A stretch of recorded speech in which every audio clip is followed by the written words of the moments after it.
નમસ્કાર મિત્રો, વિડીયોમાં તમારું સ્વાગત છે। જી હા મિત્રો, અત્યારે હાલ રિક્ષામાં બેસતા લોકો સાવધાન થઈ જજો। ભરૂચ શહેરમાં રિક્ષા મુસાફરોને બેસાડીને પર્સ અને પૈસા ખંખેરી લેતી ટુકડી ઝડપાઈ છે।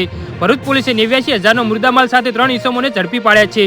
આરોપીઓ મુસાફરના પાકીટ અને રોકડા રૂપિયા કાઢી લેતા હતા અને આ ટુકડી રોજ શહેરમાં આવી અને તેમની રિક્ષામાં બેસતા મુસાફરોને નિશાન બનાવતા હોવાની ફરિયાદ ઉઠી હતી। જી હા મિત્રો, અત્યારે હાલ મોટા અને મહત્વના સમાચાર સામે આવી રહ્યા છે, જેમાં ડિવિઝન પોલીસ વિસ્તારમાં રેલવે સ્ટેશન સર્કલની ફ્રૂટ માર્કેટ સામે રોટી કલબ સુધીમાં જૂના તવરા ગામના યુવાને રિક્ષામાં બેસાડીને રિક્ષા ચાલક સહિત તેના 2 સગીરાતોએ ગત તારીખ 3 એપ્રિલના રોજ ખિસ્સામાંથી 15,000 રોકડા કાઢીને ફરાર થઈ ગયા હતા। જી હા મિત્રો, અત્યારે હાલ મોટા સમાચાર સામે આવી રહ્યા છે, જ્યારે ભરૂચના શક્તિનાથ સર્કલ પાસેની એસટી ડેપો સુધીમાં દંપતીને બેસાડી તેઓના રોકડા 2,000 અને દસ્તાવેજોની ચોરી કરી હોવાની ઘટના સામે આવી હતી। પોલીસે કુલ 89,000નો મુદ્દામાલ કબજે કર્યો હતો।